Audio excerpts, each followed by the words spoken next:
돈 안 들이고 평생 즐길 수 있는 시니어 취미생활 1위는 바로 이것입니다. 50대부터 80대까지 누구나 쉽게 시작할 수 있는 취미생활 추천. 나이 40이 되었을 때다. 직장 생활을 시작한 지 엊그제 같은데 40이라니 갑자기 어른이 된 느낌이 들었다. 40이라면 인생의 반환점에 이른 나이인데 과연 직장 생활을 언제까지 할 것인가 하는 생각도 났다. 매체 보도를 보니 주된 직장에서 퇴직하는 나이가 50이라고 한다. 일단 나이 50에 퇴직하는 계획을 세웠다. 그리고 은퇴 후 어떻게 살 것인가를 고민하며 먼저 살았던 사람들의 발자취를 찾아보았다. 그러다가 어느 날 눈에 띄는 글을 발견했다. 19세기 폴란드 시인 노르비트가 쓴 글인데 그는 인생을 행복하게 살기 위해서 3가지 일이 필요하다고 한다. 3가지 일이라고? 그게 뭐지? 바로 먹고 사는 일, 재미있는 일, 의미 있는 일이다. 그에 의하면 3가지 중에서 1가지가 부족하면 삶이 드라마틱해지고 2가지가 부족하면 비극이 된다고 한다. 그러므로 이 3가지의 일이 균형을 이루는 삶을 살아야 한다는 것이 글의 요지다. 그의 주장에 고개가 끄덕여졌다. 3가지 일이 필요하다는 생각에서 이를 중심으로 은퇴 계획을 세웠다. 첫째, 먹고 사는 일이다. 돈이 많은 부자라고 해서 모두 행복할 수는 없지만 먹고 살기가 어렵다면 그것도 행복할 수 없는 일이다. 그러므로 최소한 먹고 사는 것이 해결되어야 한다.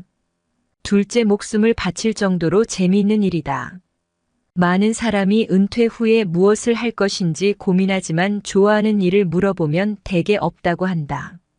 그래서는 곤란하다. 우선 자신이 좋아하는 것을 찾아야 한다.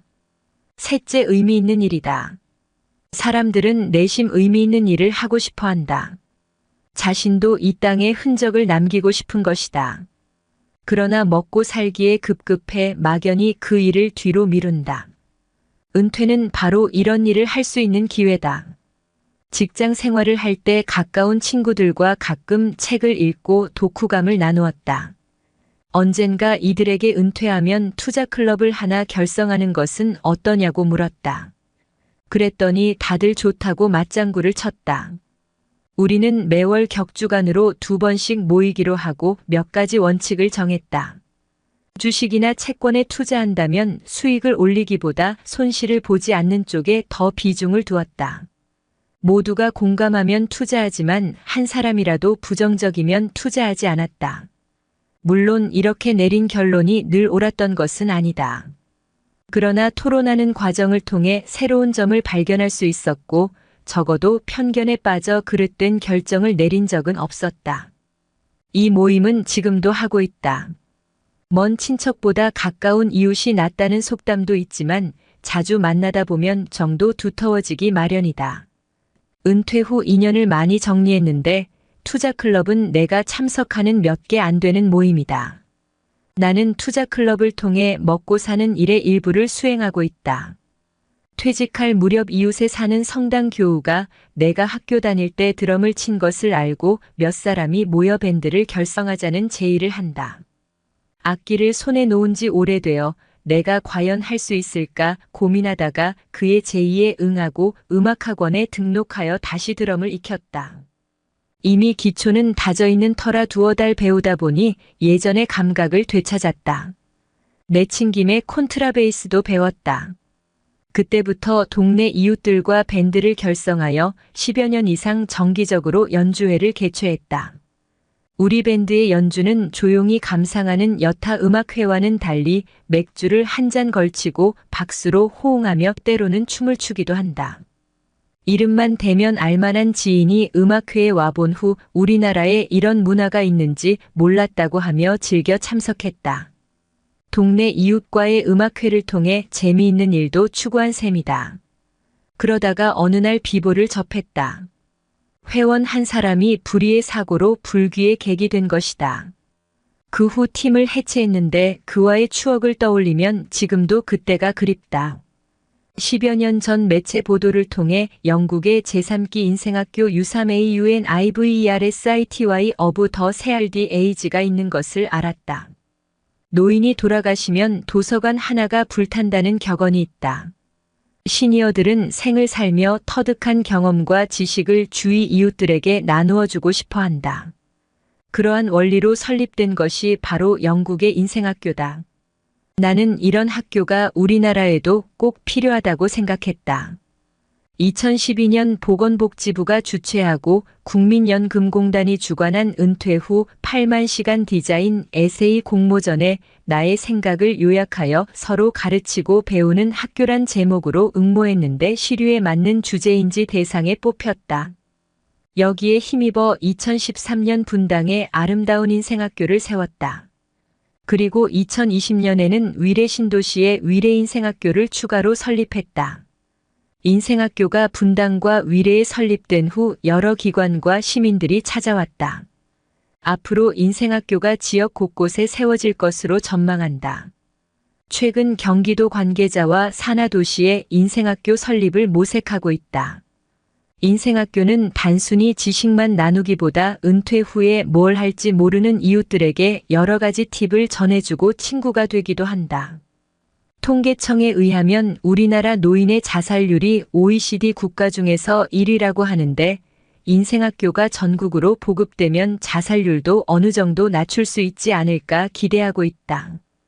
인생학교 설립은 내가 추구했던 의미 있는 일 중에 하나다. 지금까지 노후에 행복하게 살 수 있는 일 3가지 즉 먹고 사는 일, 재미있는 일, 의미 있는 일의 사례를 소개했다. 사람마다 가치관이나 관심사 그리고 경제적 눈높이가 달라 어느 것이 정답이라고 딱히 정할 수는 없으나 노르비트가 권한 3가지 일이 인생 2막을 살아가는데 해답은 줄 수 있다고 본다. 흔히 은퇴 준비라면 먹고 사는 일에만 치우치기 쉬운데 3가지 일이 균형을 이루도록 후반생을 잘 설계해야겠다. 더봄 가장 필요한 은퇴 준비는 돈보다 놀거리. 직장에서 퇴직한 사람 중에는 무엇을 해야 할지 모르겠다는 사람이 종종 있습니다.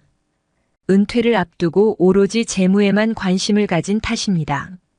마땅히 할 일이 없다 보니 다시 직장에 재취업하려 합니다. 물론 경제적으로 어렵다면 이해하지만 먹고 살 만한 사람도 그렇습니다. 왠지 일하지 않으면 불안합니다.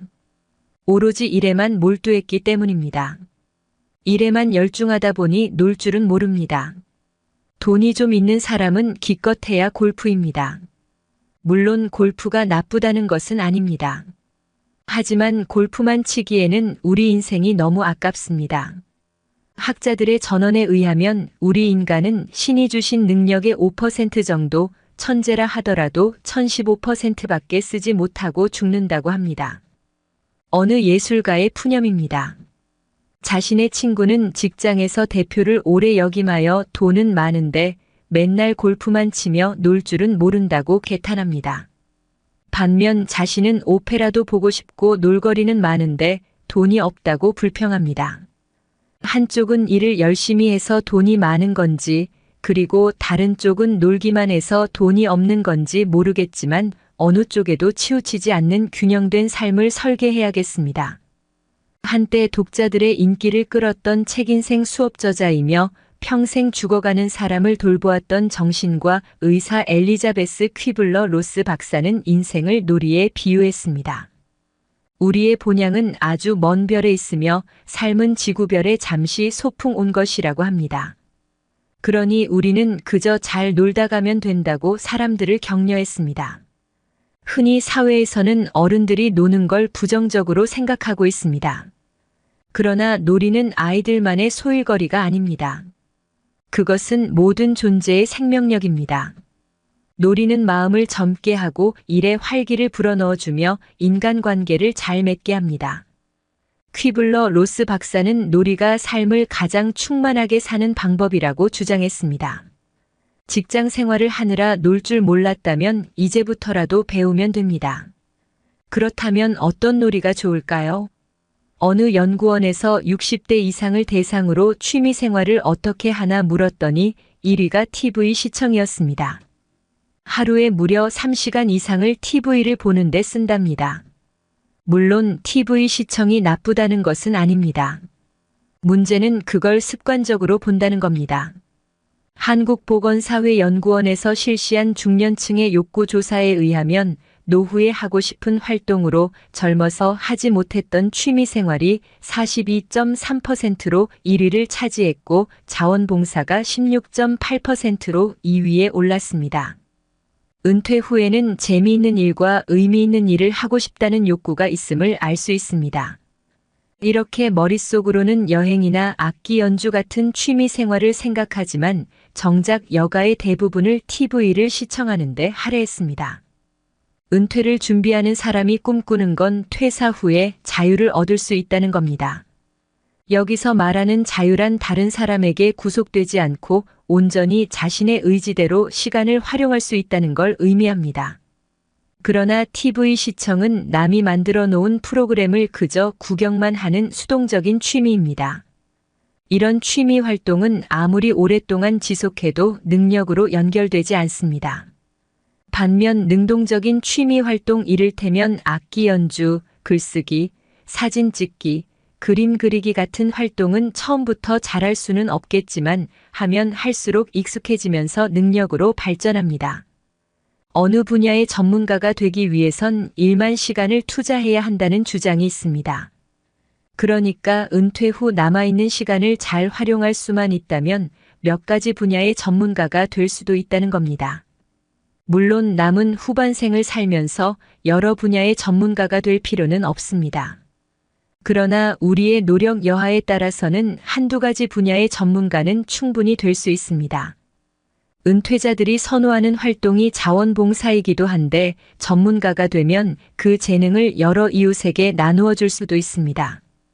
사람들이 어떤 때 행복을 느끼는지 조사했더니 바로 남을 도와줄 수 있거나 무언가를 창조할 때 행복을 느낀다고 합니다.